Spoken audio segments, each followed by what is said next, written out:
పరిశుద్ధ గ్రంథమైన బైబిల్లో ప్రకటనలో 7 సంఘాలను చూస్తాం. ఎఫెసీ సంఘం మొదలుకొని లవదొకియా సంఘం వరకు 7 సంఘాలను మనం చూస్తాం. ఈ 7 సంఘాలలో పెర్గమే సంఘంలో క్రీస్తు కొరకు హతసాక్షిగా మారిన అంతిపా అనే ఒక యవనస్తుని భక్తి జీవితం. తాను ఆ బ్రతికిన దినాలు చాలా కొద్ది దినాలే బ్రతికాడు. ఏం దీర్ఘాయుష్యుతో ఏం బ్రతకలేదు. బ్రతికిన దినాలు కొద్ది దినాలైనా లోకంతో రాజీ పడని, లోకంతో మమేకం కాని, లోకంతో సర్దుకుపోయే అడ్జస్ట్ అయ్యే భక్తి చేయకుండా లోకంతో రాజీ పడని ఒక నిఖార్సైన క్రైస్తవ జీవితం జీవించి క్రీస్తు కొరకు హతసాక్షిగా మారిపోయాడు. దైవజనమా, పెర్గమే సంఘం సాతాను స్థావరం అన్న స్థలంలో ఉందని, సాతాను సింహాసనం వేసుకున్న స్థలములో పెర్గమే సంఘం స్థాపించబడిందని ప్రకటన గ్రంథంలో మనం చూస్తాం. సాతాను సింహాసనం వేసుకున్న స్థలంలో ప్రజలంతా సాతాను కార్యక్రమాలతో మమేకమైపోతూ ఉంటే ఈ భక్తుడు మాత్రం లోకంతో, సాతానుతో, సాతాను సంబంధమైన వ్యక్తులతో రాజీ పడకుండా ఒక ఖచ్చితమైన భక్తి జీవితం ప్రభు కొరకు తాను జీవించాడు. ఈ వాక్యం బోధిస్తున్న నేను కానీ, ఈ వాక్యం వింటున్న మీరు కానీ, దేవుడు సంఘాన్ని పరలోకంలో ఉంచలేదు. భూమికి పరలోకానికి మధ్యలో ఓ ప్రత్యేకమైన స్థలంలో సంఘాన్ని ఉంచలేదు. సాతాను ఏ భూలోకానికి అధికారిగా ఉన్నాడో, సాతాను అధికారిగా ఉన్న ఈ భూలోకంలోనే సంఘాన్ని దేవుడు స్థాపించాడు. దేవుని ప్రణాళిక ఏంటంటే, బురదలో తామర వృక్షం బురద తనకు అంటుకోకుండా తాను ఎలా పెరిగిందో, సాతాను సింహాసనం వేసుకున్న ఈ పాపపు లోకంలో పాపపు బురద నీకు నాకు అంటకుండా, లోకంతో రాజీ పడకుండా ఒక నిఖార్సైన క్రైస్తవ జీవితం మనం జీవించాలి అనేది మీ పట్ల, నా పట్ల దేవునికి ఉన్న గొప్ప ప్రణాళిక. ఏ ఎండక గొడుగు పట్టే వారిగా కాకుండా, ఏ వాతావరణానికి తగినట్లుగా ఆ వాతావరణంలో మారిపోయే ఓసరవెల్లి లాంటి భక్తి జీవితం చేసేవారిగా కాకుండా, ఓ నిఖార్సైన భక్తి జీవితం, మరలా ఈ మాట చెప్తున్నాను, లోకంతో రాజీ పడని, లోకంతో మమేకం కానీ ఓ ఖచ్చితమైన భక్తి జీవితం చేయాలని ఇది దేవుని యొక్క ఆశ. అలా బ్రతకాలంటే ఎలాంటి తెగింపు మీకు నాకు ఉండాలో ఒక చిన్న జంతువు చరిత్ర చెప్తాను. చిన్న జీవది, దాని పేరు ఎర్మైన్. చెప్పండి. దరిదాపుగా ఉడతలాగా ఉంటుంది, అలాగని ఉడత కాదు. దాని చర్మం చాలా తెల్లగా ఉంటుంది, చాలా మృదువుగా ఉంటుంది. దాని చర్మంతో కోట్లు తయారు చేస్తారు. కోట్లు ఇంగ్లాండ్ దేశాన్ని పరిపాలన చేసే రాణి ధరించడానికి కావలసినటువంటి కోటు ఎర్మైన్ చర్మంతో దాన్ని తయారు చేస్తారు. ఒక్క కోటు ఖరీదు దరిదాపుగా 4 కోట్ల రూపాయలు.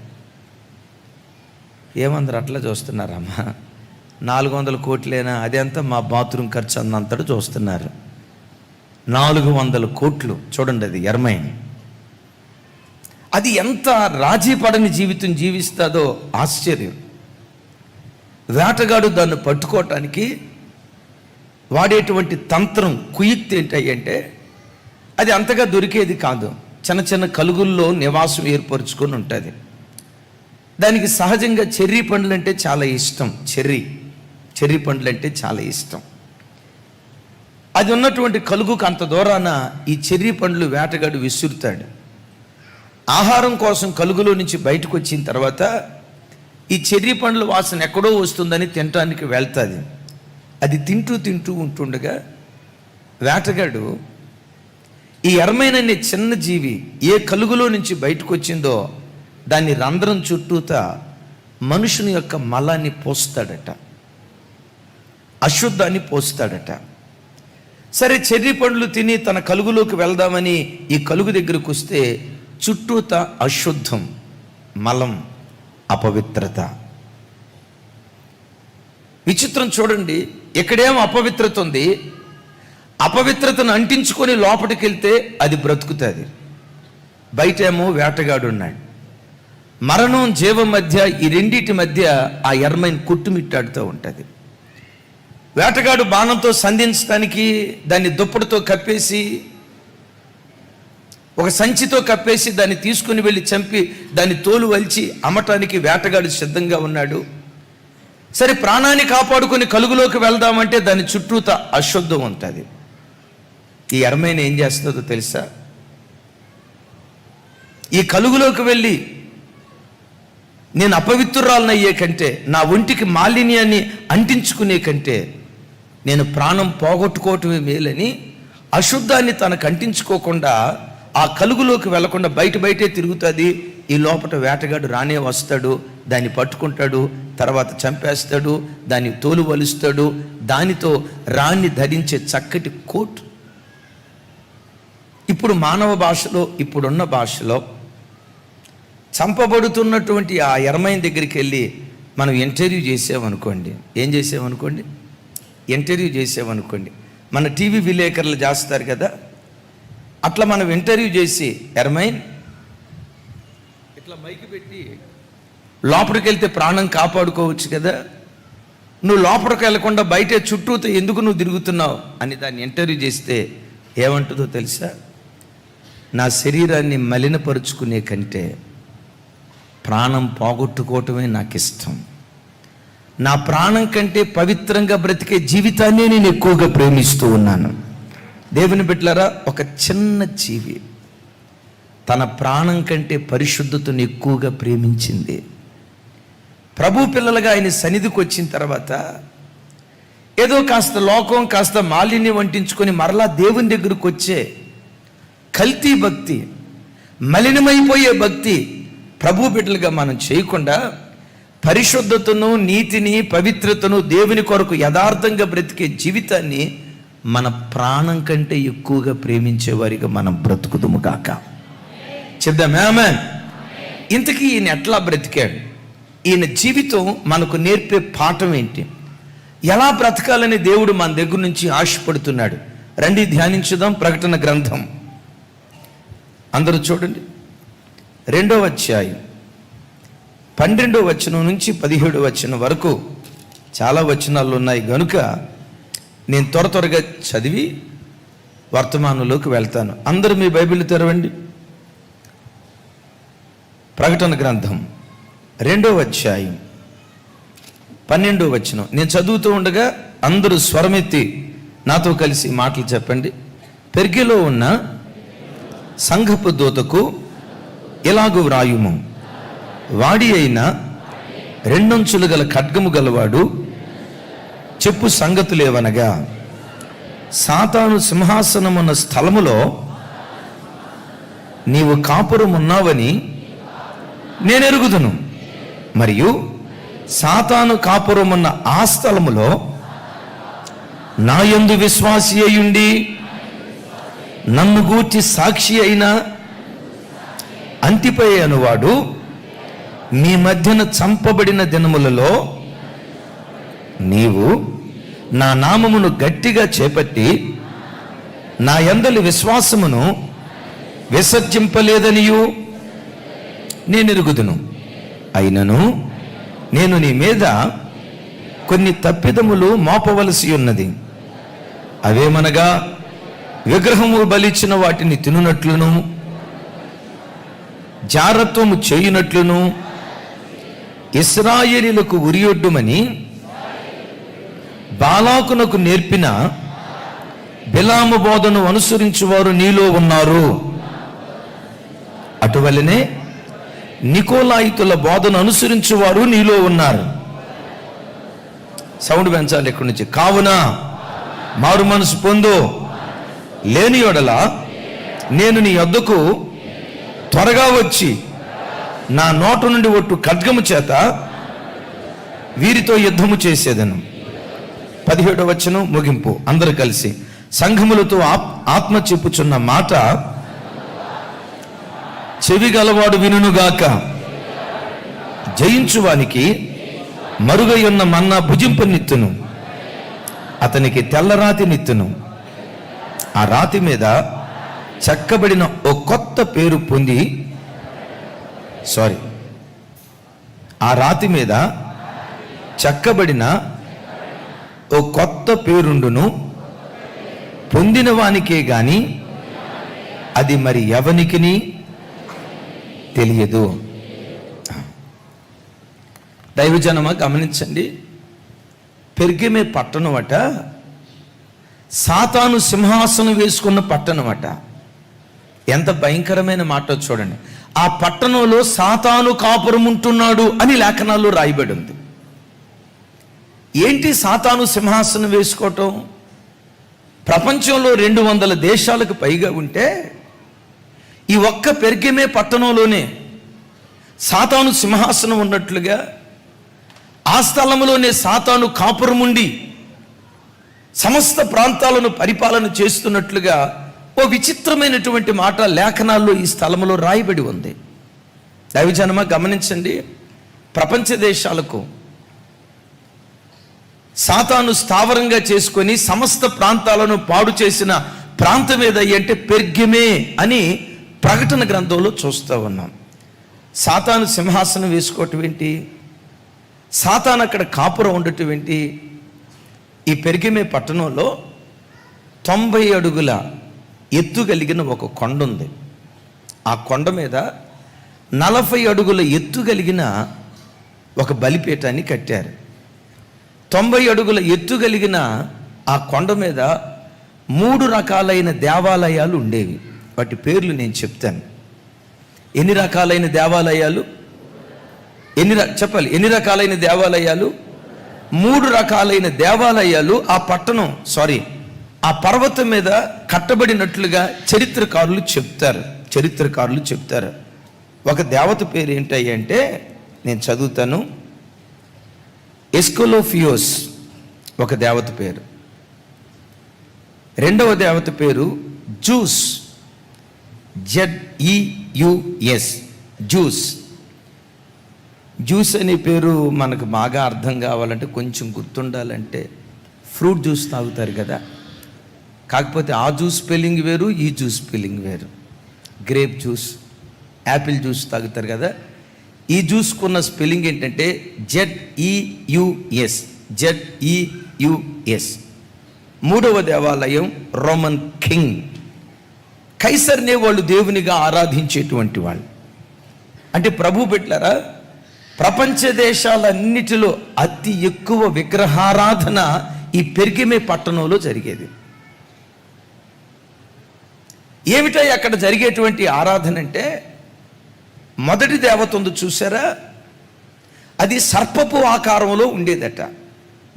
ఖడ్గం, ఆ ఖడ్గాన్ని చుట్టుకున్నటువంటి ఒక సర్పం ఆ దేవాలయంలోనట సర్పాన్ని వదిలేసేటువంటి వాళ్ళట. జ్యూస్ అనేటువంటి దేవాలయంలో సర్పాలను వదిలేసేటువంటి వాళ్ళట, విషం లేనటువంటి సర్పాలను. ఆ సర్పాల మధ్యలో ప్రజలు పండుకుంటే ఏ సర్పం ప్రజల్ని ఎక్కువగా ముద్దాడుతుందో వాళ్ళు ఎక్కువగా ఆ దేవత కనికరాన్ని పొందుతారని సర్పారాధన చేసేవాళ్ళు ఈ దేవాలయంలో.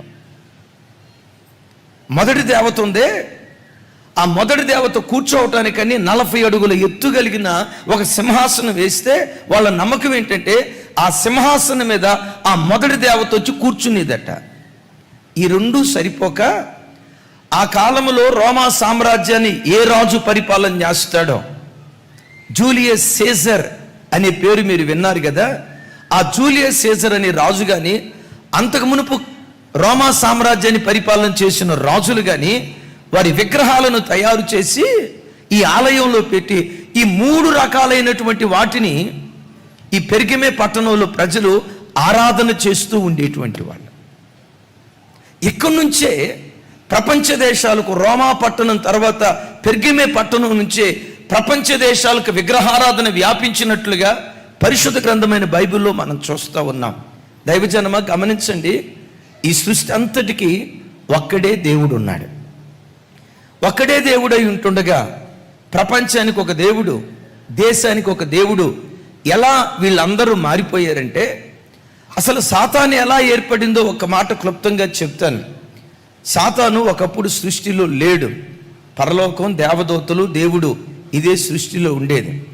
అత్యున్నతమైన సింహాసనమందు దేవుడు ఆసీనుడై కోటాను కోట్ల దేవదూతల గణము చేత దేవుడు ఆరాధించబడుతూ ఉంటుండగా, లూసిఫర్ అనే ఒక దేవదూతకు నేను కూడా ఇలాగ ఆరాధించబడితే బాగుండు, నాకు కూడా ఇలాంటి కుర్చీ దొరికితే బాగుండు, నేను కూడా ఇలాంటి సింహాసనం మీద కూర్చుంటే బాగుండు, ప్రజలు నన్ను కూడా ఇలాగ ఆరాధిస్తే బాగుండని దేవునికి వ్యతిరేకంగా అది మనస్సులో గర్వించటం ప్రారంభించిందట.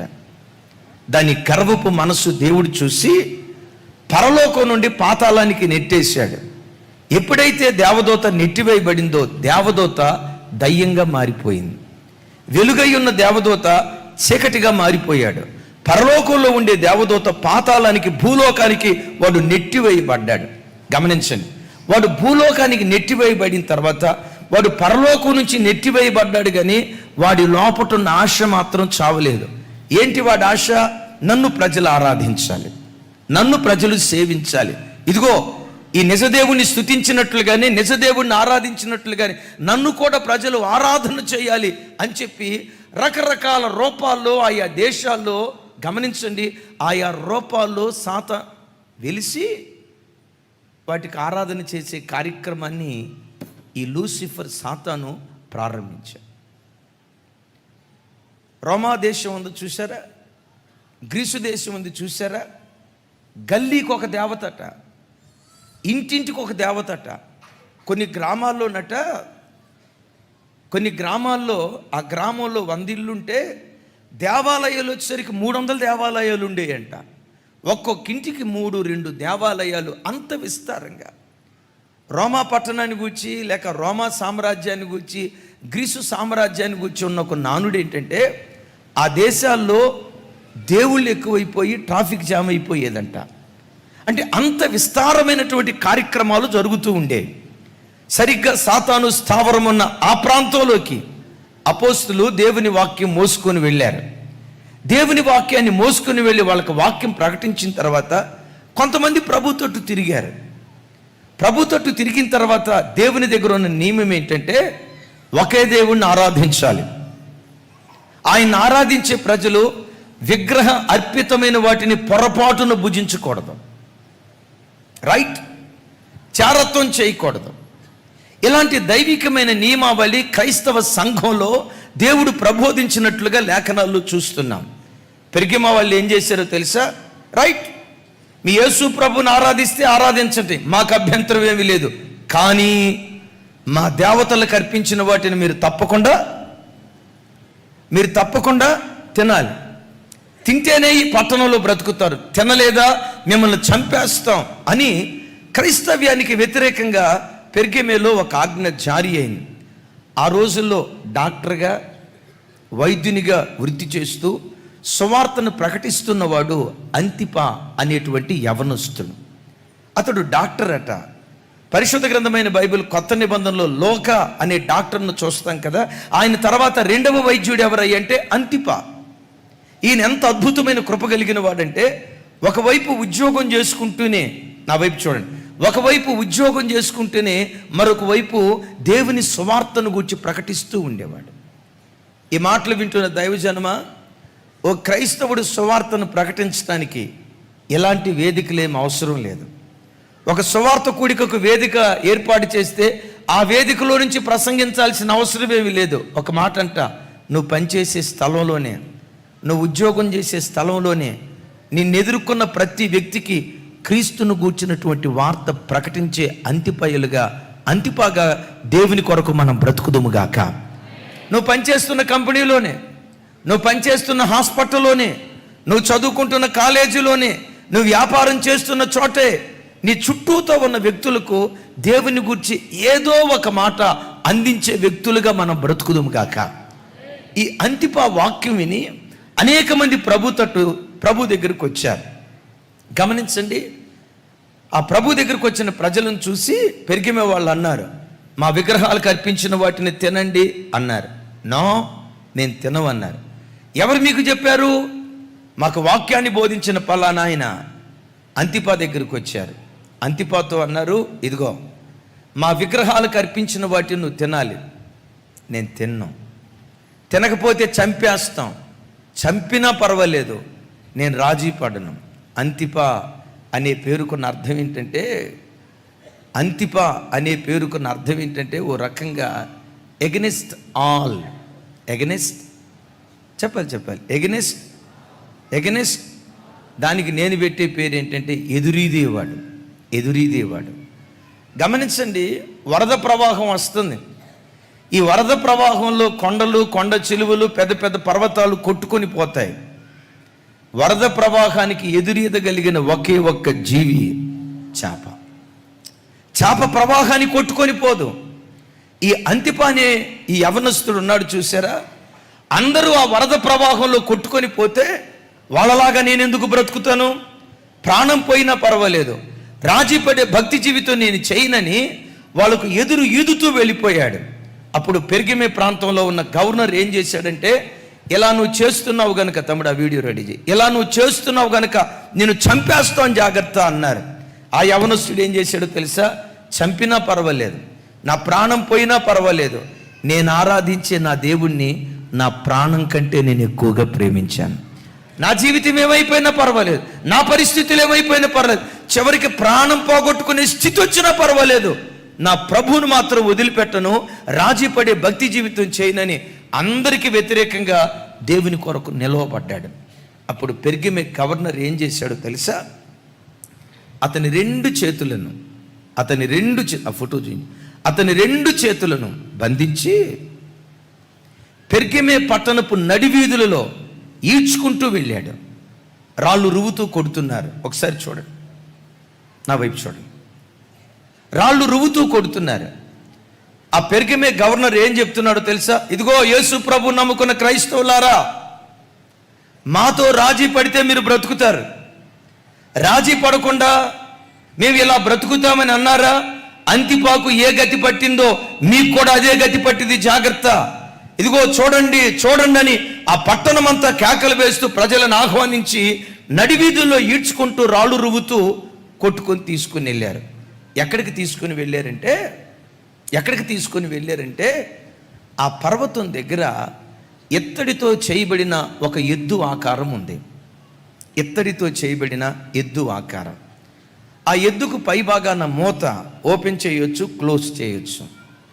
ఆ మూతను ఓపెన్ చేసి ఎత్తడితో తయారు చేయబడిన ఎద్దు లోపట అంతిపా నుంచేటప్పుడు ఆఖరి అవకాశం,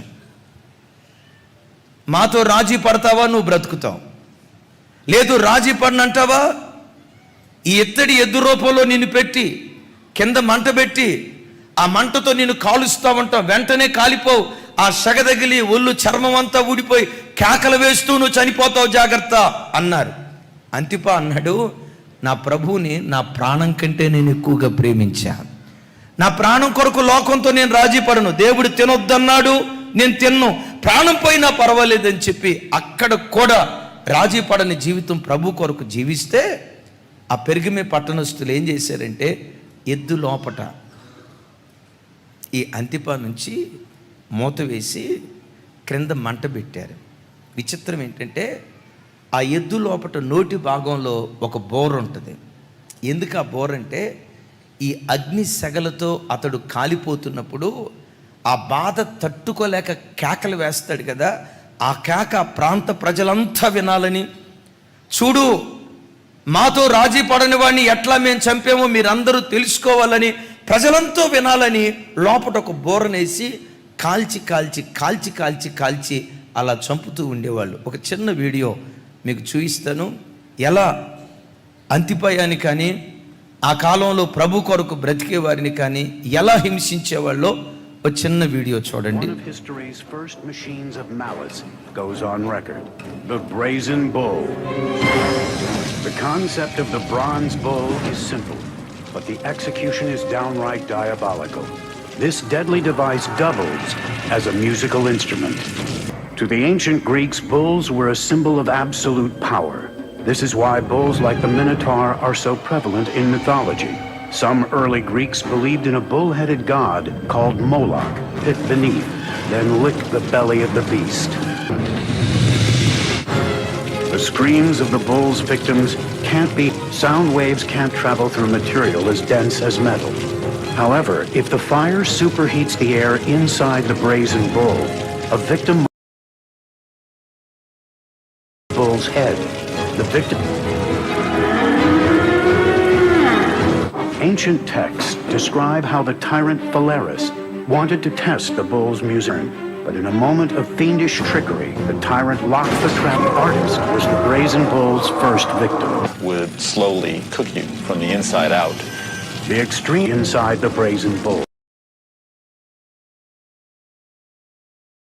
was tossed from his throne. One of history's first machines of right, చూశారు కదా, అలా ఈడ్చుకుంటూ ఎత్తడితో చేయబడిన ఎద్దు లోపటుంచి కింద మంట పెట్టి కాలుస్తూ ఉంటే కనీసం ఆ మంట సెగల్లో కాలిపోతునైనా ఆఖరి క్షణంలోనైనా అయ్యా నేను యేసు ప్రభుని వదిలేస్తున్నాను, దయచేసి మంటలార్పి నన్ను బయటికి తీసుకురండి అని ఒకవేళ ఆఖరి క్షణంలోనైనా కేకలు వేస్తాడేమోనని ఆ బోర పెట్టారు. కాలిపోతూ కాలిపోతూ ప్రభుని స్తుతిస్తూ తన ప్రాణం విడిచాడే కానీ లోకంతో రాజీ పడని నిఖార్సైన క్రైస్తవ జీవితం ప్రభు కొరకు జీవించాడు.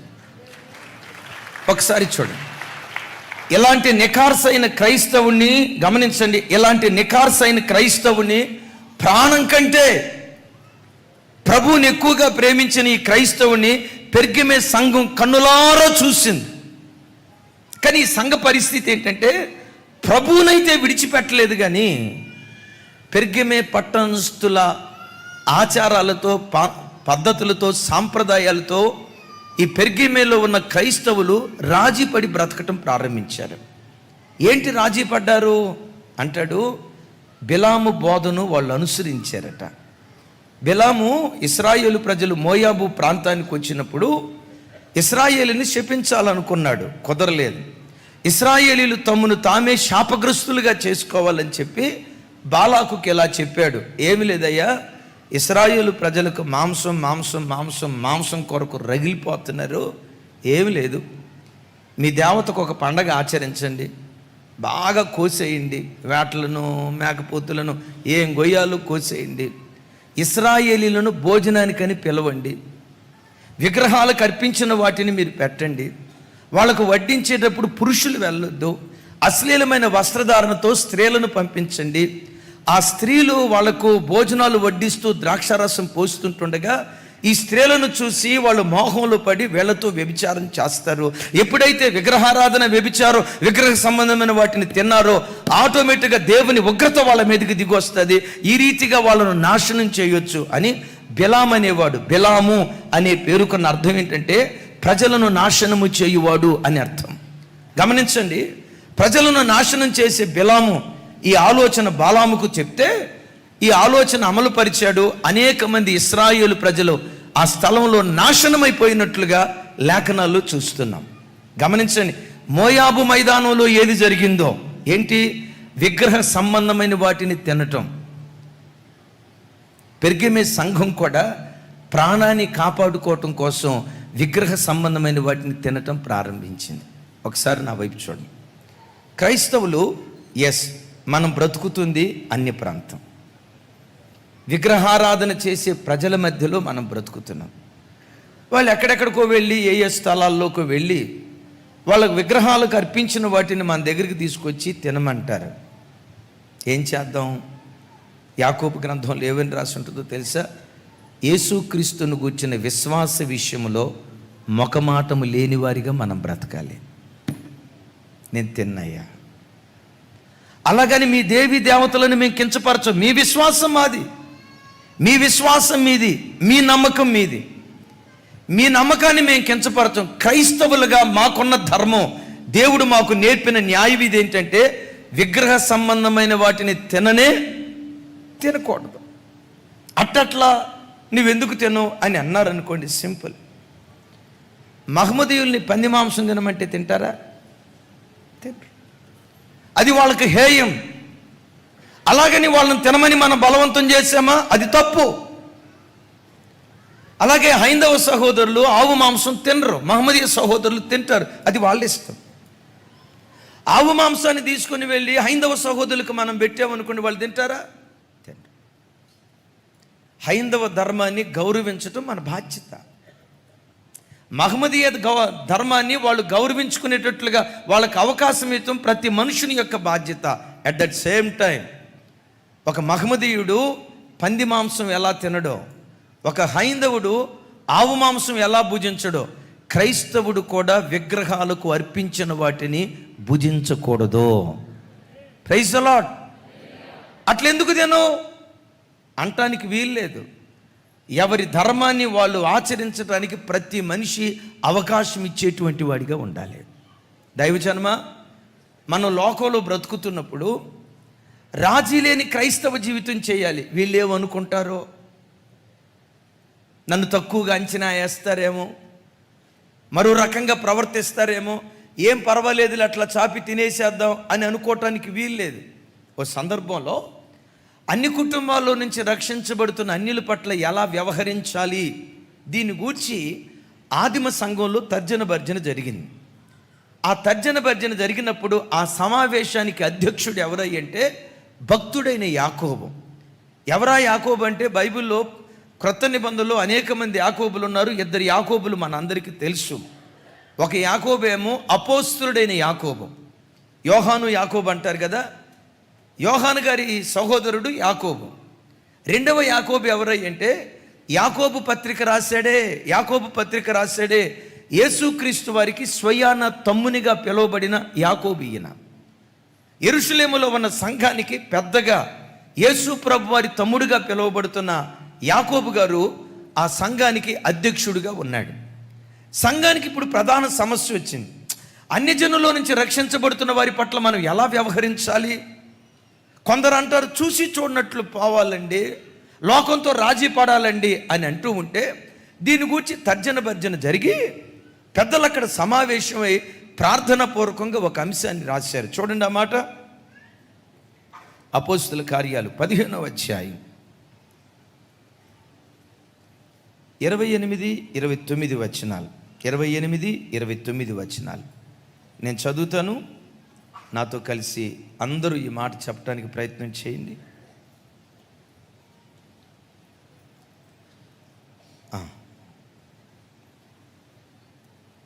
అందరూ చూడండి ఒకసారి మీ బైబిల్ తెరిచి. అపోస్తల కార్యం 15వ అధ్యాయం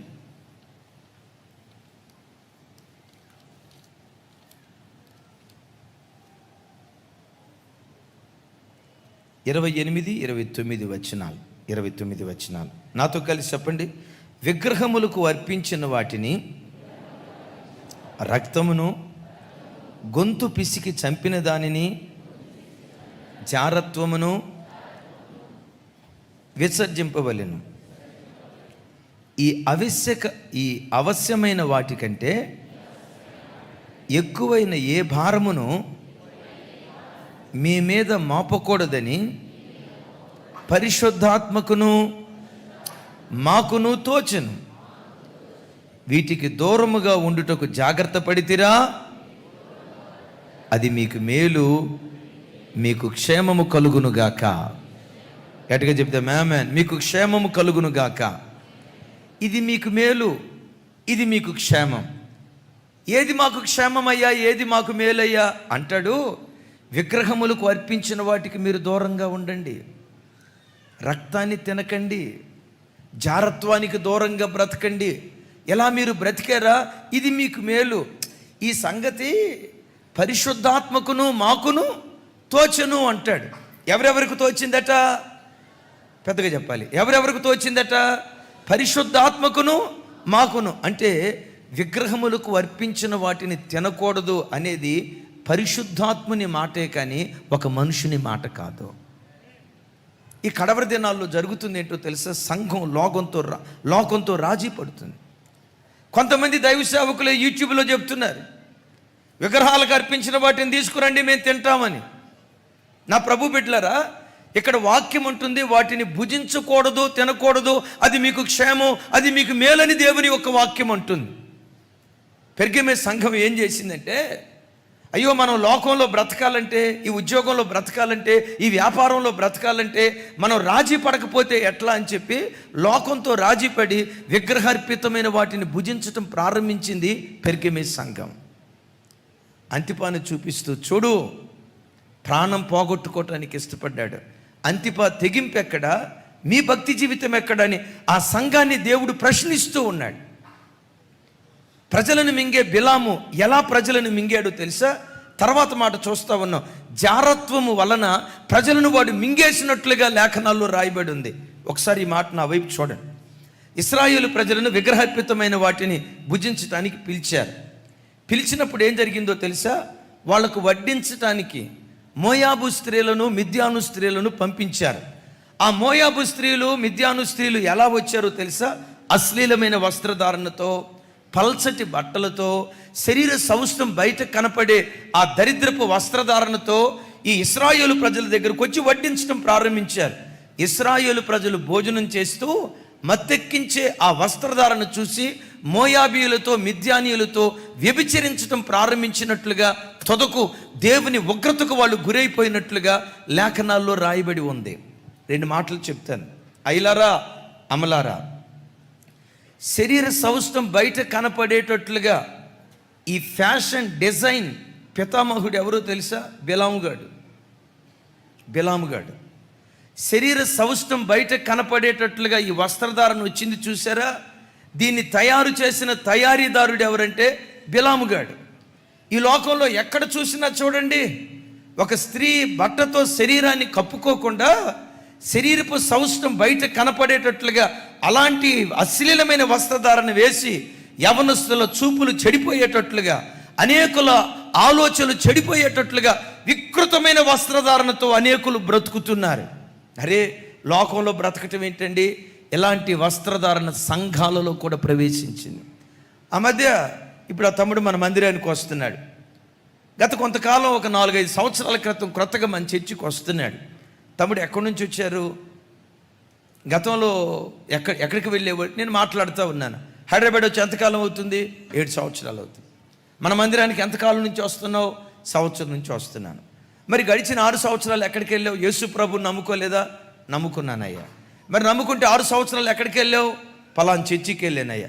మరి ఆ చర్చి నుంచి ఇక్కడికి ఎందుకు వచ్చావు తమ్ముడు అన్నాను.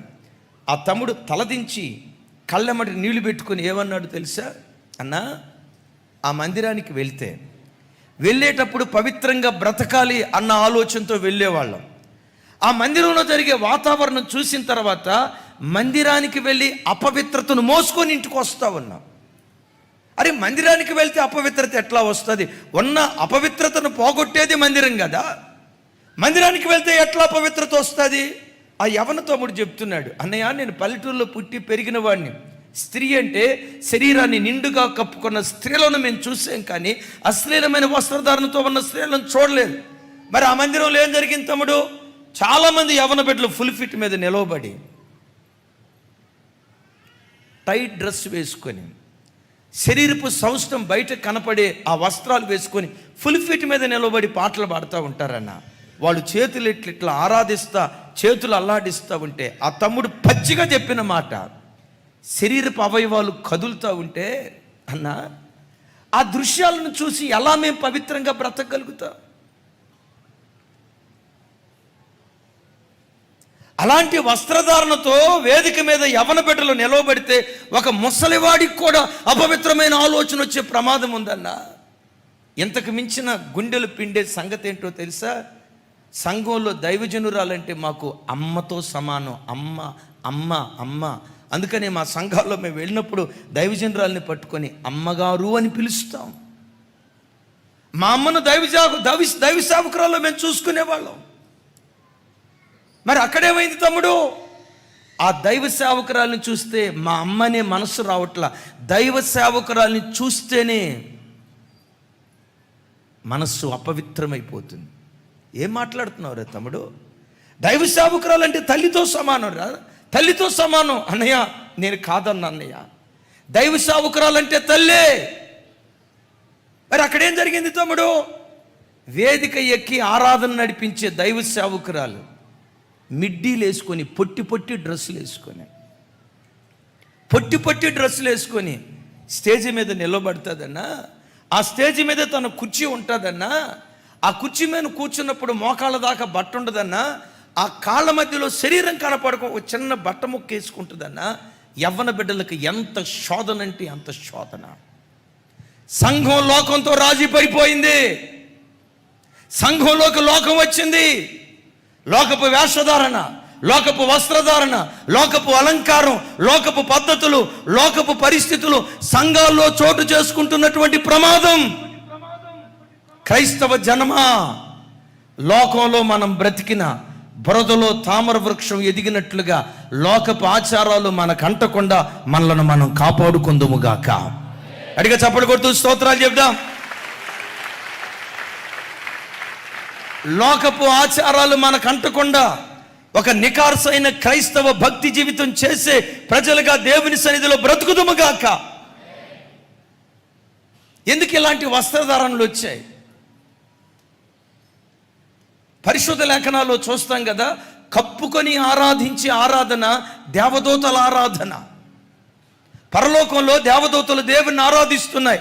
అత్యున్నతమైన సింహాసనం ముందు దేవుడు ఆసీనుడై ఉండగా కోటాను కోట్ల దేవదూతలు సింహాసనం చుట్టూతో చేరి ఇలా ఆరాధిస్తూ ఉన్నారు. సైన్యములకు అధిపతికి యెహోవా పరిశుద్ధుడు, పరిశుద్ధుడు, పరిశుద్ధుడని గాన ప్రతిగానాలు చేస్తూ ఆరాధిస్తూ ఉంటే విచిత్రం తెలుసా? ఆరాధించే దేవదూతలు ఎలా దేవుణ్ణి ఆరాధిస్తున్నారంటే ముఖం కప్పుకొని, నా వైపు చూడండి, ముఖం కప్పుకొని, కాళ్ళను కప్పుకొని, దేహాన్ని కప్పుకొని, కాళ్ళను ముఖాన్ని కప్పుకొని ఆరాధిస్తున్నారు. కప్పుకొని ఆరాధించే ఆరాధన దేవదూతల ఆరాధన, విప్పుకొని ఆరాధించే ఆరాధన దయ్యపు ఆరాధన, దయ్యపు ఆరాధన. ఆ సంఘాలలో సాతాను సింహాసనం వేసుకొని ఉన్నాడు. ప్రజలు వేల మంది రావచ్చు, లక్షల మంది రావచ్చు, కోట్ల మంది రావచ్చు. అరే, ఆ మందిరానికి కోట్ల మంది వెళ్ళటం ఏంటండి? మేము ఉప్పల్ మన పిరిజాది కూడా ఆరాధనకు వెళ్ళేటప్పుడు బ్రాందీ షాప్ దగ్గర కూడా గుంపులు గుంపులు కూర్చొని ఉన్నారు. ఆదివారం సాయంత్రం చూడండి, వైన్ షాపుల దగ్గర వెహికల్స్ ఎంత గుంపులు గుంపులుగా జనాలు ఉంటారో. సంఖ్య కాదు కావలసింది, సరుకు కావాలి. మందిరంలో క్వాంటిటీ కాదు, క్వాలిటీ కావాలి. రాజీ పడిపోతుంది. కప్పుకొని ఆరాధించే ఆరాధన దేవదూతల ఆరాధన. ఈ రోజున చూడండి, వేదిక మీద ఒక దైవ సేవకురాలు నిలవబడిందంటే అపోస్తుడైన పౌలు గారు చెప్పిన మాట, ఏ స్త్రీ ముసుగు వేసుకోకుండా ప్రార్థిస్తాదో, ఏ స్త్రీ ముసుగు వేసుకోకుండా ప్రవచిస్తాదో అది అవమానం. వాక్యంలో రాయబడిన మాట. అరే, వేదిక మీద ఎక్కి వాక్యం చెప్పేటువంటి తల్లులు, దైవ సేవకురాలు, ముసుగు వేసుకునే తల్లులు ఎంతమంది ఉన్నారు? కొంతమంది దీనికి చెప్పే మాట ఏంటో తెలుసా? జాయిస్ మేయర్ ముసుగేసుకుంటుందా? పాల్ దినకరన్ గారి కూతురులు ముసుగేసుకుంటారా? ఓ పిచ్చి జనమా, నీకు నాకు ప్రమాణికం జాయిస్ మేయర్ కాదు, పాల్ దినకరన్ గారి పిల్లలు కాదు, దేవుని వాక్యం మనకు ప్రామాణికం. వాక్యం ఏది చెప్పిందో దానికి కట్టుబడి ఉండాలంతే. రాజీ లేని భక్తి జీవితం చేసే క్రైస్తవుడిగా ప్రతి బిడ్డ బ్రతకాలి.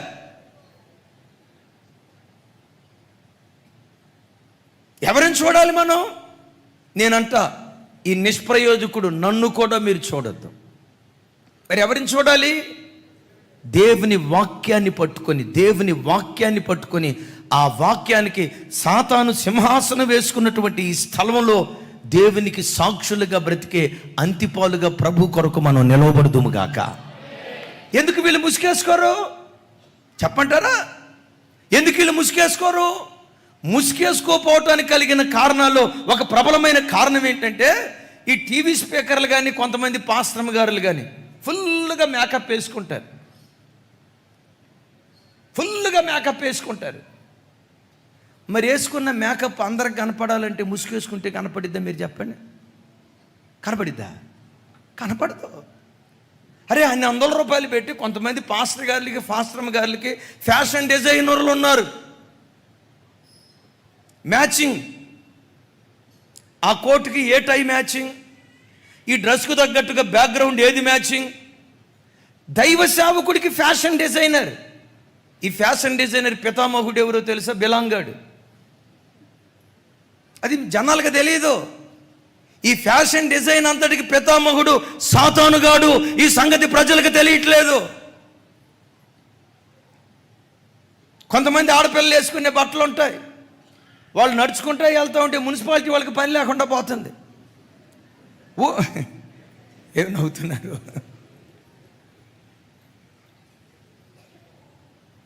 ఊరు చేసుకుంటూ పోతా ఉన్నారు. ఏమిరా పరిస్థితి అంటే, సంఘంలోకి లోకం ప్రవేశించింది. లోకంతో సంఘం రాజీ పడిపోతూ ఉంది. లోకపు సంప్రదాయాలు, లోకపు ఆచారాలు. ఒకరోజు ఒక తల్లి మధ్యాహ్నం ఫోన్ చేసింది, అన్నయ్య అన్నయ్య అని ఏడుస్తుంది. ఏమైందమ్మా అన్నాను. అన్నయ్య మా ఆయన చచ్చిపోతే నా పరిస్థితి ఏం కావనన్నయ్య అంది. మా ఆయన చచ్చిపోతే నా పరిస్థితి ఏం కానన్నయ్య అంది. ఆ మాట అంటంతో నా గుండె పగిలిపోయింది. ఏమన్నా యాక్సిడెంట్ అయిందేమో, ఏమన్నా జరగరాంది జరిగిందేమో అని చెప్పి, అమ్మా ఏమైందమ్మా ఏమైందమ్మా అన్నాను. అన్నయ్య మా ఆయన చచ్చిపోతే నా పరిస్థితి ఏం కానన్నయ్య, మా పిల్లల పరిస్థితి ఏం కానన్నయ్య, మా పిల్లలు దిక్కులేని వాళ్ళు అయిపోతారు కదా అన్నయ్య, అయ్యో నేను భర్త లేని దాన్ని అయిపోతాను కదా అని శోకాలు. దానికి ఏ రాగం పేరు పెట్టాలో, ఏ తాళం పెట్టాలో నాకు తెలియదు. శోకాలు తీసి పాడుతుంది. నాకు అర్థం కాక, ఏమైందమ్మా భర్తకి హాస్పిటల్లో ఉన్నాడా అన్నాను. లేదు లేదు లేదు అన్నయ్య, మా ఆయనకి ఏమన్నా అయితే ఇట్లా అంటుంది. ఏమైందమ్మా బ్రదర్కి ఏమన్నా యాక్సిడెంట్ అయిందా అన్న. అయ్యో అంతలో మాట అనొద్దన్నా, ఇందాకే 3 ప్లేట్లు భోజనం చేసి డ్యూటీకి వెళ్ళాడు అన్నయ్య. చూడండి అమ్మ, మరి 3 ప్లేట్ల భోజనం చేసి డ్యూటీకి వెళ్తే ఏమైందమ్మా మీ ఆయనకన్నా. అన్నయ్య మా ఆయనకి ఏమైనా అయితే అయ్యో మా పరిస్థితి ఏం కానని మళ్ళా సాగతేస్తుంది. నోరుమోయ్, అసలు ఏమైందో చెప్పు అంటది. అన్నయ్య మధ్యాహ్నం పని చేసుకునేటప్పుడు, ఇందాక మధ్యాహ్నం పని చేసుకునేటప్పుడు నా తాలిబొట్టు తాడు తెగి నేల మీద పడిపోయింది అన్నయ్య. అంటే భర్త ప్రాణం ఎక్కడుంది? అక్కడుందా? భర్త ప్రాణం ఎక్కడుంది? చిన్నప్పుడు ఒక పద్యం ఉండేది, కాకుల దూరని కారడవిలో, సేమల దూరని సిట్టడవిలో ఒక మర్రి చెట్టు, ఆ మర్రి చెట్టుకు ఒక తొర్ర, ఆ తొర్ర లోపట రామశిలక ఇడు చూసినట్టు. ఏంటారా? ఆ రామశిలక లోపట మాయిల పకీరుగాడి ప్రాణం ఉందంట. మాయిలకి పకీరుగాడి ప్రాణం ఏమో రామశిలకలో ఉంటే, మా బెదర ప్రాణం ఎక్కడుందంట?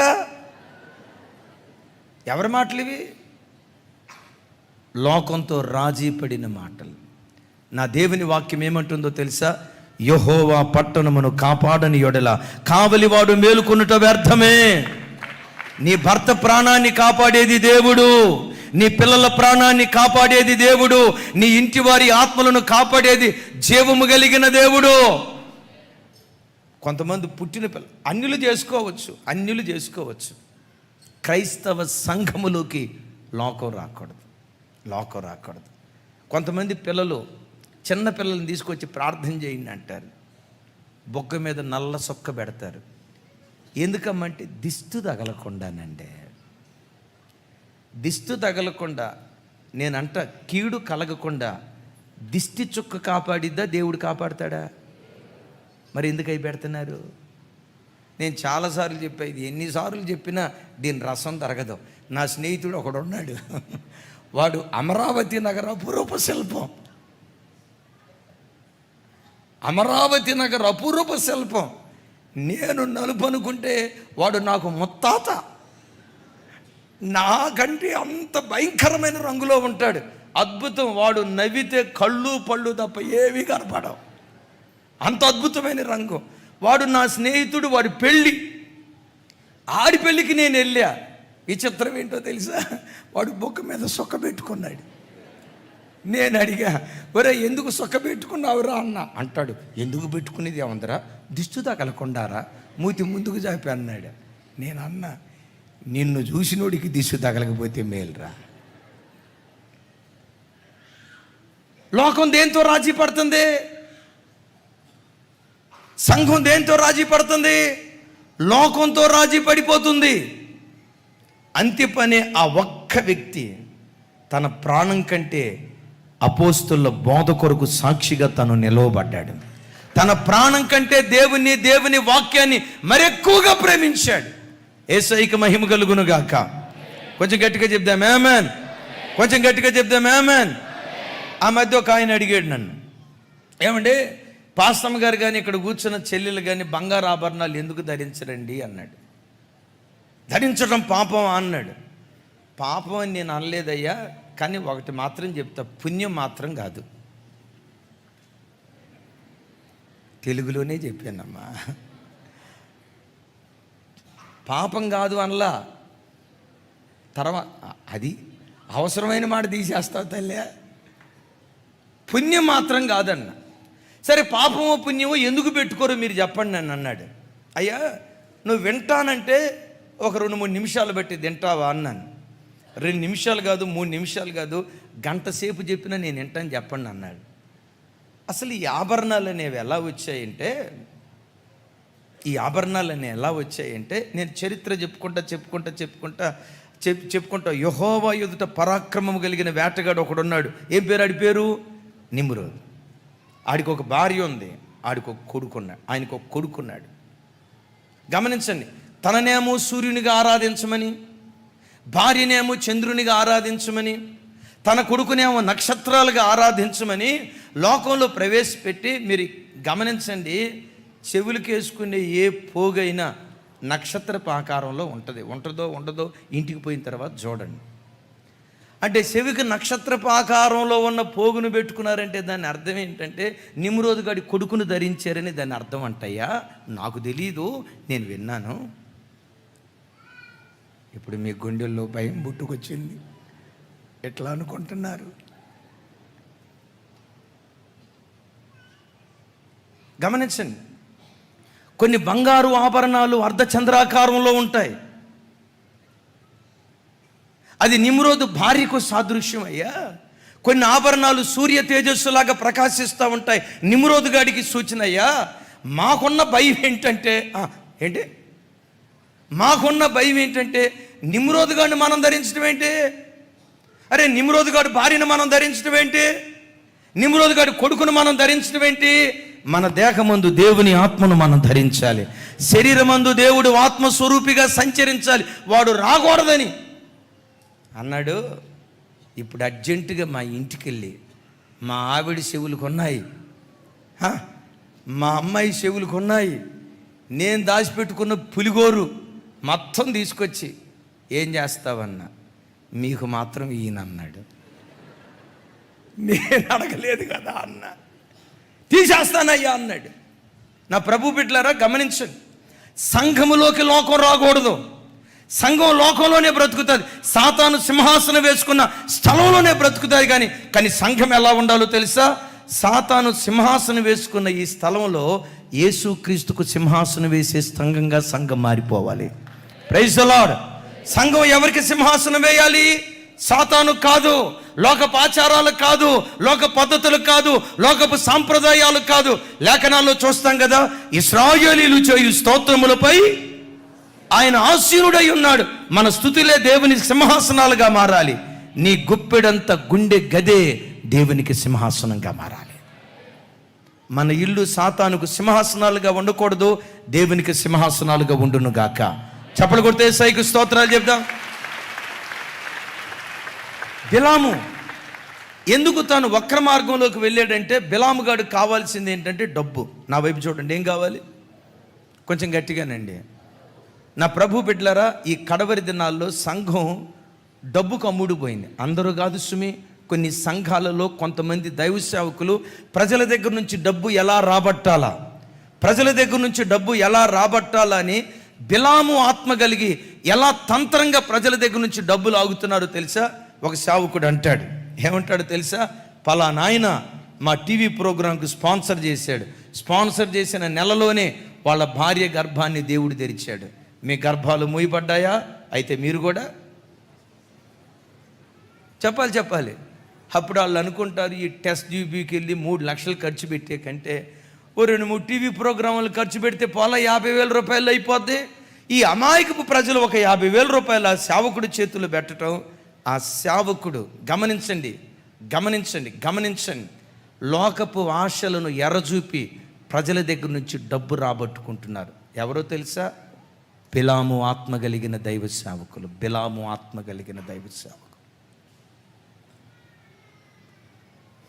మరొక ఆయన అంటాడు, ఫలానా ఆయన అప్పుల సమస్యలతో మునిగిపోతూ ఉంటే దేవుని సువార్త ప్రకటించాలనే భారం మీకు ఉండాలి అని నేను వాక్యం ప్రకటించినప్పుడు ఆయన నా మాట విని 3 టీవీ ప్రోగ్రాములకు స్పాన్సర్ చేసాడు, అప్పుల్లో ఉండి ఇంకో చోట అప్పు తెచ్చి.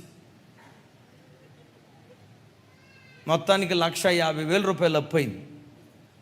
ఇక ఆ చర్చి వదిలిపెట్టి మన దగ్గరకు వచ్చాడు. అయ్యగారు, అప్పులు ఎక్కువ అయిపోయినాయి, గట్టిగా ప్రార్థన చేయండి అన్నాడు. సరే ప్రార్థన చేస్తా, కానీ ఎంతకు అప్పులు ఎందుకు అయినాయో చెప్పు అన్న. ఆ ఒక్కటి అడగొద్దు అయ్యగారు అన్నాడు. నాకు అదే కావాలన్నా, అదే కావాలి చెప్పన్నా. తర్వాత చెప్పాడు, ఏమి లేదు అయ్యగారు, ఒక చోట చర్చికి వెళ్ళాను, ఆ వాక్యం విన్నాను, నా పలానా ఆయన టీవీ ప్రోగ్రాంకి స్పాన్సర్ చేశాడు, అప్పులన్నీ పోయినాయి అన్నారు. ఆ మాట పట్టుకొని నేను 2-3 టీవీ ప్రోగ్రాంలకు స్పాన్సర్ చేశాను, అక్కడ తెచ్చి అప్పు తెచ్చి ఇక్కడ తెచ్చి అప్పు తెచ్చి చివరికి ఏమైందంటే అసలు అంతకు మునుపున్న అప్పు ఇప్పుడున్న అప్పు రెండూ కలిపి చక్రవడ్డీ, బారు వడ్డీ, భూచక్రవడ్డీ మొత్తం కలిపి 1,75,000 అయింది అయ్యగారు. నా అప్పు తీరేటట్టుగా మీరు ఉపవాసం ఉండండి అయ్యగారు అన్నాడు. నేను చెప్పా, ఎవడికి అప్పిచ్చావో,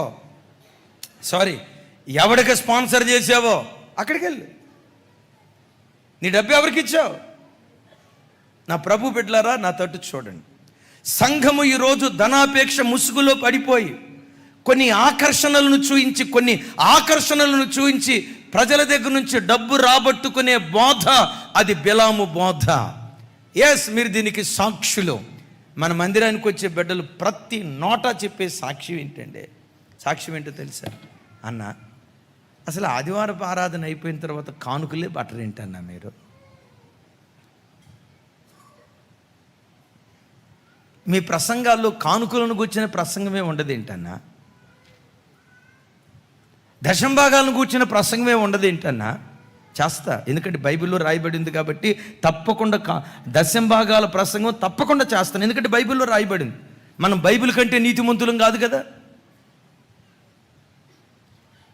ఎందుకు ఈ ధనాన్ని గురించి మేము ఎక్కువగా ప్రసంగం చేయమంటే, నాకు తెలుసు, ఇప్పుడు ఈ హోటల్కి వచ్చి భోజనం చేసిన తర్వాత బిల్లు కట్టాలన్న ఆలోచన తిన్నవాడికి ఉంటుందా ఉండదా? చెప్పాలి ఉంటుందా ఉండదా? దేవుని సంఘానికి వచ్చి శ్రేష్టమైన దేవుని వాక్యం విన్న తర్వాత ప్రజలు పొరపాటున వెళ్ళరు, వాళ్ళ స్థితికి తగినట్లుగా దేవుని పని కొరకు వెదజల్లుతూ ఉంటారు. Praise the lord. ఏదో 1-6 పిసినారి బ్యాచ్ ఉండొచ్చు, ఆ ఒక్క పిసినారి ఒకళ్ళిద్దరిని పెట్టుకొని ఎందుకు ఈ డబ్బును కూర్చున్న ప్రసంగం? నేనంట మన ఇమ్మాన్యుయల్ మినిస్ట్రీస్కి వచ్చేసరికి 100కి నాకు తెలిసి 100 పాళ్ళు పరిచర్యను గుండెల్లో పెట్టుకునేటువంటి కుటుంబాలని వరంగా దేవుడు మాకు అనుగ్రహించాడు. ఇంట్లో పాచి పని చేసే ఒక పనికత్తెగా బ్రతికే బిడ్డ మొదలుకొని 5,000 రూపాయల జీతగత్తె మొదలుకొని 5 లక్షల రూపాయలు సంపాదించే ఆ పెద్ద ధనికుని వరకు మన సంఘానికి దేవుడిచ్చిన కృపేటో తెలుసా? ప్రతి బిడ్డ రాబడిలో నమ్మకంగా ప్రతి నెల దశంభాగం ఇస్తారు. అలాగని ఇస్తున్నారని నేను ప్రసంగం చేయట్లేదని కాదు సుమి, గమనించండి. నేను ఎంత సేవ చేయాలని దేవుడు ఆశపడ్డాడో నాకు కావలసిన ప్రతిదీ ప్రభువే సమకూరుస్తాడు. మా సేవకుల పిల్లలు ఎంత సేవ చేయాలని దేవుడు ఆశపడ్డాడో కావలసిన ప్రతిదీ చెప్పండి, ఎవరు సమకూరుస్తారు? చెప్పాలి. ఎవరు సమకూరుస్తారు? ఏమండి, దేవుడు నా దగ్గరకు వచ్చి, జెర్మియా నువ్వెందుకు 200 సంఘాలు పెట్టలేదు నన్ను అడగడు. ప్రభు కనికరిస్తే 200 ఏం కర్మ, రాగల కాలంలో 2,000 సంఘాలు కూడా ఆయన కృపను బట్టి దేవుడు మనకు అనుగ్రహిస్తాడు. నాకు ప్రభు ఎంత ఇచ్చాడో ఇచ్చిన దానిలోనే నమ్మకంగా చేసుకుంటూ వెళ్దాం. విశ్వాసుల ధనాన్ని జలగలాగా పీల్చి ఎర్రలు చూపి ఇది ఏ బోధో తెలుసా? బిలాము బోధ. నా ప్రభు బిడ్డలారా, నీతియుక్తమైన సంపాదనతో కొంచెం కలిగి కారపు మెతుకులు తిన్న పరలోక రాజ్యానికి అర్హులుగా బ్రతకటానికి దేవుడు కృప చూపిస్తాడు. గట్టిగా చెప్దాం హల్లెలూయా. సంఘం బిలాము బోధల వైపు వెళ్ళిపోయింది, ధనానికి అమ్ముడుపోయింది, విగ్రహార్పితమైన వాటిని తినే విషయంలో అమ్ముడుపోయింది, జారత్వం చేసే విషయంలో అమ్ముడుపోయింది. ఇక్కడ ఒక మాట చెప్తాను, కొంచెం కఠినంగా ఉంటుంది, తప్పదు. సంఘానికి బోధించేటప్పుడు వాక్యం కఠినంగానే రావాలి కొన్ని సందర్భాల్లో. అప్పుడప్పుడు కత్తిరించకపోతే వదిలేస్తే పిచ్చి మొక్కల్లాగా అల్లుకొని పోతాయి. ఏం జరిగిందో తెలుసా?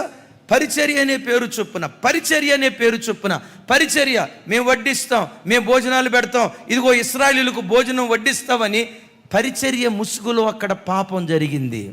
ఈ రోజున కూడా కొన్ని సంఘాల్లో చూడండి, యవన బిడ్డలు మగ బిడ్డలు కలిసి పరిచర్య చేస్తారు. యవన బిడ్డలు మగ బిడ్డలు కలిసి పరిచర్య చేస్తారు. ఆ అమ్మాయి ఈ అబ్బాయిని చూసినవ్వా, ఈ అబ్బాయి ఆ అమ్మాయిని చూసినవ్వా, సైకిల్ చేసుకొని గుండెలు పిండే బాధాకరమైన సంగతి ఏంటో తెలుసా? కొన్ని మందిరాలు ప్రేమ వివాహాల కేంద్రాలుగా మారిపోయాయి. ఆ అబ్బాయిని ఈ అమ్మాయి ఇష్టపడి, ఈ అమ్మాయిని ఆ అబ్బాయి ఇష్టపడి పరిచర్య ముసుగులో కొన్ని సంఘాలలో పాపం జరుగుతున్నట్లుగా లోకంలో మనం గమనిస్తూ ఉన్నాం. దైవజనమా, మందిరానికి వచ్చిన ప్రతి క్రైస్తవుడు మందిరంలో ఏదో ఒక పరిచర్యలో పాలిభాగస్తుడు అవటం అది ఒక విశ్వాసికి దేవుడిచ్చిన భాగ్యం. పరిచర్య చేయాలి, కానీ పరిచర్య చేసే ముసుగులో పాపం మనలో ప్రవేశించకుండా పరిచర్య చేసే బిడ్డలు మరెక్కువగా పవిత్రులుగా దేవుని సన్నిధిలో బ్రతుకుదుముగాక. పరిచర్య చేస్తూ పాపం చేస్తే బైబిల్లో ఫినెహాసు హోఫ్నీనులకు ఏ గతి పట్టింది? పరిచర్య చేస్తూ పాపం చేస్తే ఏలీ కుటుంబం ఎలా పతనమైపోయింది, ఎలాంటి వినాశనం వాళ్ళు స్వతంత్రించుకున్నారు ఆలోచించండి.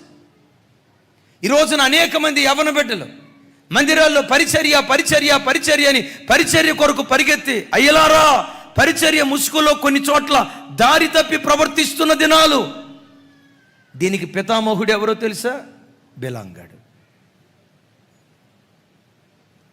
విగ్రహ తర్పితమైన వాటిని భుజించే విషయంలో రేపేది వాడే, జారత్వానికి రేపేది వాడే, ధనానికి రేపేది వాడే. ఇప్పుడు మనం విన్నాం కదా, పరిచర్య ముసుగులో పాపానికి పురికొల్పేది కూడా వాడే.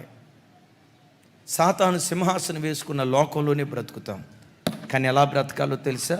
వాడి ఛాయలు నీకు అంటుకోకుండా ఒక ఎర్మైన్ లాగా, ఒక అంతిపాలాగా లోకానికి ఎదురీదే వ్యక్తులుగా మనం జీవించుదుముగాక. నాకు అలాంటి కృప కావాలన్న బిడ్డలు చప్పట్లు కొట్టే సైకు స్తోత్రాలు చెప్దాం.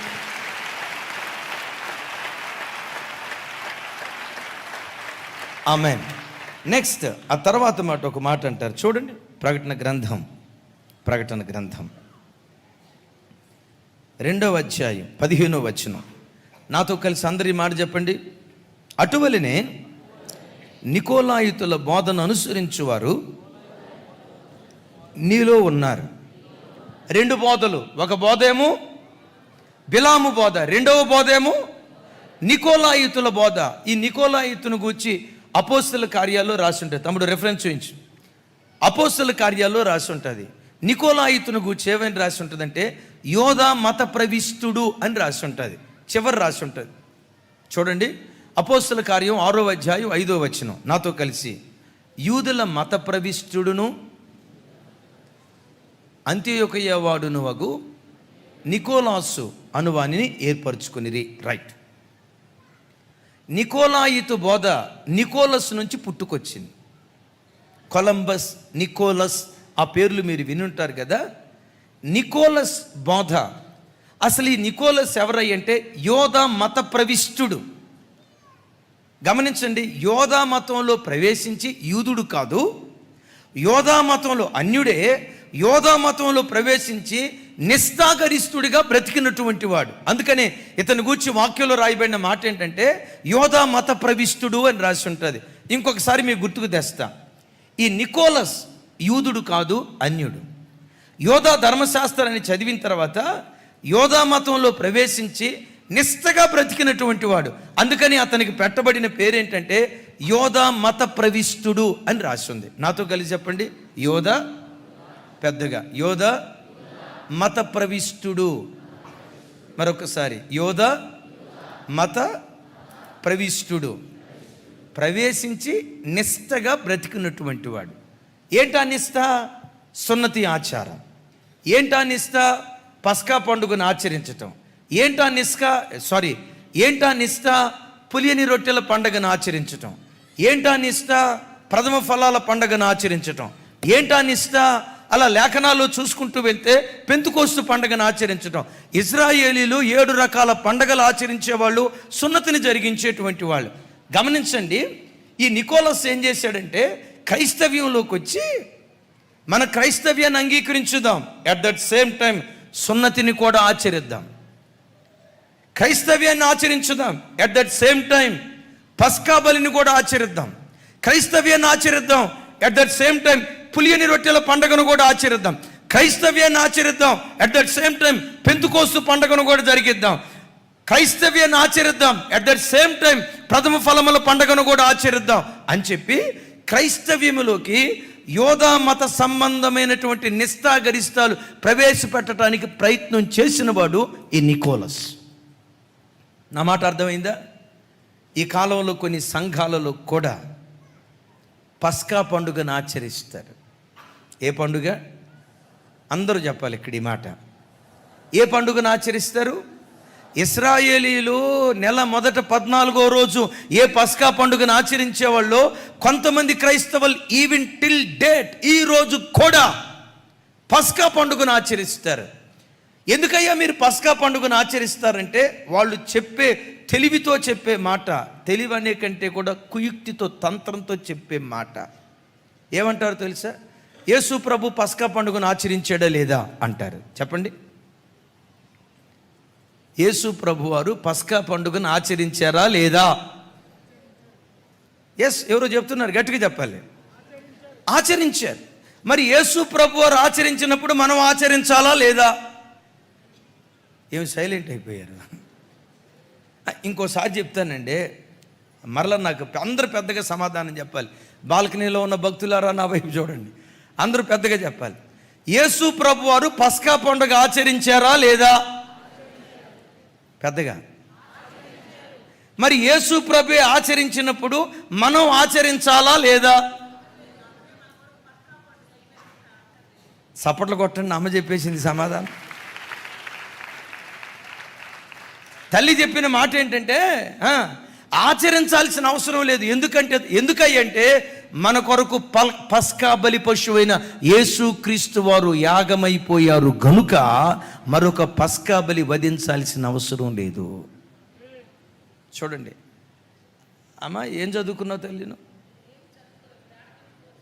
పేడకళ్ళు మోసావు, అక్కడే చదువు వచ్చినట్టుంది. అయితే అది పేడకళ్ళు, ఏం చదువుకోలేదు. నేనంట అక్షర జ్ఞానం లేని ఈ తల్లి పస్కా పండుగను ఆచరించకూడదని చెప్తే, అరే బైబిల్ మేము చదివాము, ఆది కాండం నుంచి ప్రకటన గ్రంథం వరకు మొత్తం మేము ధ్యానించామని చెప్పి కొన్ని సంఘాలలో పస్కా పండుగను ఆచరిస్తున్నారు. సున్నతి ధర్మాన్ని ఆచరించాలని ప్రయత్నం చేస్తున్నారు. ఇక కొన్ని విషయాలు ప్రస్తుతం నేను చెప్పలేను, కొన్ని పరిస్థితులను బట్టి, వాస్తవంగా ఇంకా కొన్ని చెప్పాలి, కొన్ని పరిస్థితులను బట్టి నేను చెప్పలేకపోతున్నాను. మరోసారి ఎప్పుడైనా చెప్తాను, వింటున్నారా? సంఘాలలోకి నికోలాయుతుల బోధలు అంటే ఏ కుటుంబాల నుంచి వచ్చారో ఆ కుటుంబాల నుంచి వచ్చిన తర్వాత కూడా కొన్ని ఆచారాలు వదిలిపెట్టరు. కొంతమంది కానుకలు పెట్టి దగ్గరికి వచ్చి కానుకేసేటప్పుడు ఎట్లా, రాజు ఇట్రా, కానుకలు పెట్టి దగ్గరికి వచ్చి మైకి పట్టుకో, ఏం చేయలే తమ్ముడా, కానుకలు పెట్టి దగ్గరికి వచ్చి కానుకేసేటప్పుడు ఎట్టేస్తారు తెలుసా?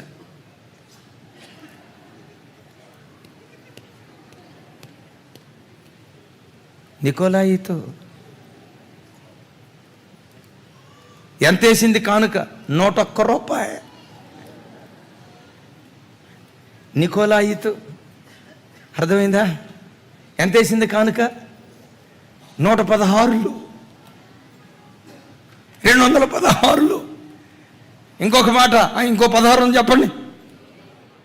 అబ్బా పాలా నికోలాయిత్ 7వ నెలలో సీమంతం చేయటం నికోలాయిత్. ఆడపిల్ల శరీరంలో జరగాల్సిన ధర్మం జరిగితే దాన్ని ఒక పండగలాగా చేయటం. ఏం ఆగిపోయారు?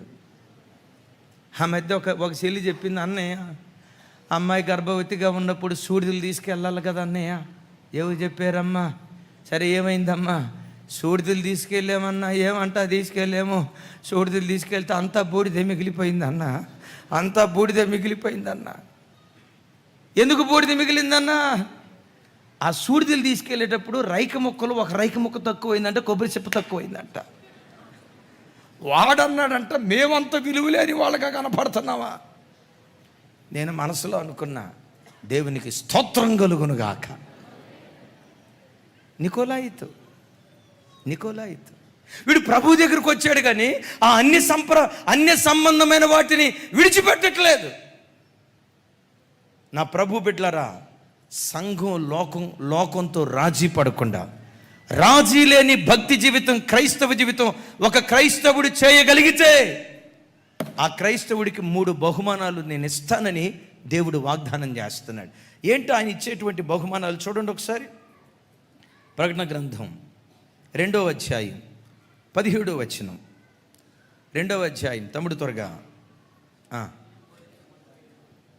నాతో కలిసి చెప్పండి. జయించువానికి మరుగై ఉన్న మన్నాను భుజింపనిత్తును. పై వచనాల్లో వాడేం భుజించలేదు, ఇందాక చెప్పే కదండి. పై వచనాల్లో వాడేం భుజించలేదు. మీరు అట్లా మౌనంగా ఉంటే నాకేం గుర్తొస్తుందంటే, జార్జ్ అని చెప్పాడు, ఆదికాండం అంతా విని ఆదాముకు అవ్వమేమైందని అడిగాడంట. అట్లుంది. పై వచనాల్లో ఏది తినకుండా విసర్జించాడు? విగ్రహాలు కర్పించిన వాటిని తినకుండా విసర్జించాడు గనుక, వాటిని తినకుండా విసర్జించాడు గనుక పరలోకంలో మన్నాను భుజించే కృపను దేవుడు అనుగ్రహించాడు. ఏంటా మన్నా? మన ఆరాధ్య దైవం ప్రభు అయిన యేసుక్రీస్తు వారు. ఈ భూలోకంలో యేసుక్రీస్తు వారిని ఎరిగింది మనం ఇంతే. పరలోకానికి వెళ్ళిన తర్వాత ఆయన పరిపూర్ణమైన స్వరూప సౌందర్యాన్ని ఎరిగే కృప దేవుడు మనకు అనుగ్రహించటం ప్రారంభిస్తాడు. చప్పలు కొట్టే సైకిల్ స్తోత్రాలు చెప్తాం గట్టిగా, హల్లెలూయా. లోకంతో రాజీ పడకుండా, లోకపు పద్ధతులతో రాజీ పడకుండా, వీటిని తినను, ముట్టకూడదన్న వాటిని ముట్టను, ఇది ఆత్మ చెప్పిన సంగతి, దీనికి కట్టుబడి ఉంటానని ఒకడు దేవుని కొరకు నిలవబడితే పరలోకంలో చెప్పండి మరుగై ఉన్న మన్నాని ఇస్తాడు. తర్వాత మాట ఏమంటాడు తెలుసా? తెల్లరాతిని ఇస్తాను. చెప్పండి. తెల్లరాయి అని అంటే ఇంకొక రాయి కూడా ఉన్నట్టు అర్థం. ఏ రాయి అది? దీనికి అంత ఆలోచించాలా? టకమని చెప్పండి అమ్మా. తెల్లరాయి, నల్లరాయి. తెల్లరాయి దేని గుర్తో తెలుసా? నిర్దోషత్వానికి గుర్తు. మరి నల్లరాయి? తమ్ముడు అమరావతి చెప్పాలా?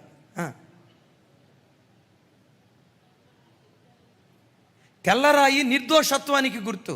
ప్రభు బిడ్డలారా, లోకంతో రాజీ పడకుండా, బిలాము బోధలతో రాజీ పడకుండా, బాలాము బోధతో రాజీ పడకుండా, నికోలాయేతు బోధతో రాజీ పడకుండా, లోకానికి ఏ క్రైస్తవుడు ఎదురీదుతాడో, అంతిపానే పేర్కొన్నటువంటి అర్థం ఏంటి? Against all. నిజమే, దేవుని కొరకు బ్రతికేవాడు ఎప్పుడు, లోకంలో ఒక సామెత ఉంది కదా, సత్యవాది లోక విరోధి. సత్యవాది గారు, మీరు సంపూర్ణ సత్యంలోకి రావాలి సార్. ఆ మాట నమ్మండి. మిమ్మల్ని బట్టి కొన్ని విషయాలు నేను ఇక్కడ ఆపేశా. మా అయ్యగారి పేరు సత్యవాది, నాకు భలే సన్నిహితుడు, నాకు బహుమిత్రుడు. చిన్న కోరుకుండే పెద్ద కోరుకుండే అయ్యగారు, చిన్న కోరుకుండే. యేసయ్యకి మహిమ కలుగును గాక. గట్టిగా చెప్దాం, హల్లెలూయా. వాటితో రాజీ పడకుండా ఇలాగే నేను బ్రతకాలని ఎవడు ప్రభు కొరకు తెగించి బ్రతుకుతాడో వాడు పరలోకానికి వెళ్ళిన తర్వాత నీవు నిర్దోషివి అని తెల్లరాయిని అనుగ్రహిస్తాడు. రోమీలకు మనుషులను ఆరాధన చేయటం, మనుషులు విగ్రహాలను పెట్టుకొని ఆరాధన చేయటం ఆ సాంప్రదాయం. ఇందాక చెప్పే కదా, కైసర్ విగ్రహాన్ని పెట్టుకొని కైసర్ను ఆరాధించేటువంటి వాళ్ళు, జూలియస్ సీజర్, ఇంకా చాలామంది ఆ కైసరు విగ్రహాలను పెట్టుకొని ఆరాధించేవాళ్ళు. చూడండి, సేమ్ ఇదే వాతావరణం ప్రపంచంలో కూడా జరుగుతుంది. మన భారతదేశంలో కూడా ఎత్తైన విగ్రహాలు, చనిపోయిన రాజకీయ నాయకుల విగ్రహాలు, వాళ్ళ విగ్రహాలు గల్లీ మూల ఏర్పాటు చేసి, ఇది ఎవరి ఆత్మో తెలుసా? లూసిఫర్ ఆత్మ. ఆ మధ్య ఒక ఆయన అన్నాడు, పెద్ద గజమాల. ఏ మాల? పెద్దగా చెప్పాలి. గజమాల తీసుకొచ్చి, అయ్యగారు మీకు గజమాల వేస్తాను అయ్యగారు అన్నాడు. పూల దండ. నేనన్నా వేస్తే వేయి, కానీ 2 చెప్తా.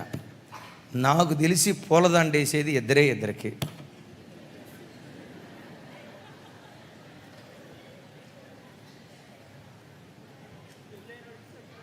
చెప్పండి తల్లి, మొట్టమొదటి ఎవరికి? అయ్యో, మొట్టమొదటి పూలదండ వేసేది ఎవరికి? సచ్చినోడికి. నేను బతికే ఉన్నాగా. రెండోది పెళ్లి చేసుకున్నప్పుడు వేసుకుంటారు. బతికున్నప్పుడు ఎందుకు పూలదండ? మళ్ళీ ఈ పూలదండలో గజమాల. ఈ మధ్య కాలంలో ఆ గజమాల మనుషులతో వేయకుండా క్రేన్ మీద తీసుకొచ్చి వేస్తున్నాయి. సంఘం లోకంతో రాజీ పడిపోయింది. వెతుకుతున్నాడు. అంతిపాల అంటే నిఖాసైన భక్తి జీవితం చేసే వ్యక్తుల కొరకు వెతుకుతున్నాడు. గమనించండి, దేవునికి మిగిలేది శేషమే. ఆ శేషములో మనముండున్నట్లుగా ప్రభు కొరకు బ్రతుకుదుము గాక. చివరికి దేవునికి మిగిలేది శేషమే. 6 లక్షల మంది ఐగుప్తు దేశాన్ని విడిచిపెట్టారు. మిగిలిన శేషం ఎంతో తెలుసా? చెప్పాలి. మిగిలిన శేషం ఎంతో తెలుసా? కేవలం ఇద్దరు 32,000 మందికి పైగా గిద్యోనుతో కలిసి యుద్ధానికి బయలుదేరారు. చివరికి మిగిలింది ఎంతమందో తెలుసా? జస్ట్ 300 మంది మాత్రమే మిగిలారు. మొత్తం కొట్టివేయబడింది, శేషమే మిగిలింది. అలా ప్రభు కొరకు ఎవరు నిలవబడతారో అంటాడు, ఎవరికి తెలియని ఒక కొత్త పేరు, మరుగయ్యున్న పేరు. చెప్పండి. మరుగయ్యున్న పేరు ఆ రాతి మీద దేవుడు రాస్తాడట. గట్టిగా చప్పట్లు కొడుతూ స్తోత్రాలు చెప్పాలి. ఎక్కడ రాస్తాడు? జాకబన్నా, మన పేరు ఎక్కడ ఉండాలా? మీరు చూడండి, మన చర్చి మూలలు ఎక్కడ వెతికినా నా పేరు కానీ, మన నాయకులు దైవ సేవకులు రాజశేఖర అయ్య గారి పేరు కానీ, దైవ సేవకురాలి పేరు కానీ, ఏమో మా ఓడి ఏమైనా పెట్టించుకుంటాడేమో ఎవరి పేరు, ఏం పెట్టుకో కదా, తోలు తీసి వదిలిపెట్టడమే. ఎక్కడ కనపడదు. ఎందుకో తెలుసా? ఎక్కడ పేర్లుంటే అక్కడ ఉండదు. అక్కడ ఉండాలంటే ఇక్కడ ఉండకూడదు. ఒక్కళ్ళు కూడా ఆమె ఏం చెప్పలే పెద్దగా. గమనించండి, ఆ మధ్య ఒక ఆయన నాకు సలహా ఇచ్చాడు. అయ్యా, మీరు పార్కింగ్ ప్లేస్ అంటున్నారు కదా, 7 కోట్లు కావాలా? ఎన్ని కోట్లు? 7 కోట్లు కావాలా? నీకు ఒక చిట్కా చెప్తాను, నా మాటను చెప్పయ్యా అన్న. నువ్వు ప్రజలందరికీ చెప్పే 50,000 ఇచ్చిన వాళ్ళ పేర్లు, ₹1,00,000 ఇచ్చిన పేర్లు, ₹1,00,000 ఇచ్చిన వాళ్ళ పేర్లు, 1,00,000 కంటే ఎక్కువ ఇచ్చినటువంటి వాళ్ళ పేర్లు శిలాఫలకాల మీద రాసేస్తామని చెప్పండి అయ్యా. ఆ శిలాఫలకాలు చర్చి ఎంట్రన్స్లో పెడతామని చెప్పండి అయ్యా అన్నాడు. నేనన్నా, ఆ పార్కింగ్ స్థలం రాకపోయినా పర్వాలా. ఏవి నవ్వుకుంటున్నారేంటమ్మా? రాకపోతే ఎట్లా? దేవుడు ఇస్తాడు. అది రాకపోయినా పర్వాలేదు. ఇంకొక ఆయన అన్నాడు, పుస్తకాలు ప్రింట్ చేసి అమ్మండి అంటే. వాళ్ళ పేర్లు చూడండి. ఆ మధ్య ఒక పాస్టర్ గారు, ఇదిగో ఈ ఎంత ఎస్ఎఫ్టీ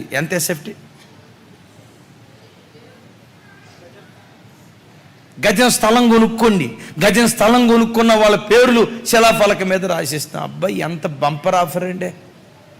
ఈ పిచ్చి జనం నిస్వార్థంగా సేవ చేసే సేవకుడి దగ్గర దులపరో. అక్కడ ఉందో చూసారా, నిలువు దోపిడి.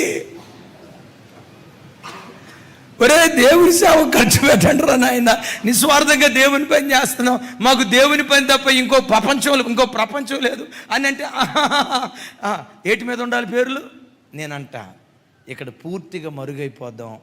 పరలోకంలో తెల్ల రాతి మీద మరుగై ఉన్న మన పేర్లు దేవుడు రాయును గాక. ఇప్పుడు చెప్పండి, ఎలాంటి బ్రతుకుదాం? బ్రతికిన కొద్ది రోజులైనా లోకంతో రాజీ పడని నికార్సైన క్రైస్తవ జీవితం జీవించడానికి దయగల దేవుడు మన ఒక్కొక్కరి మీద ఆ కృపను కుమ్మరించునుగాక.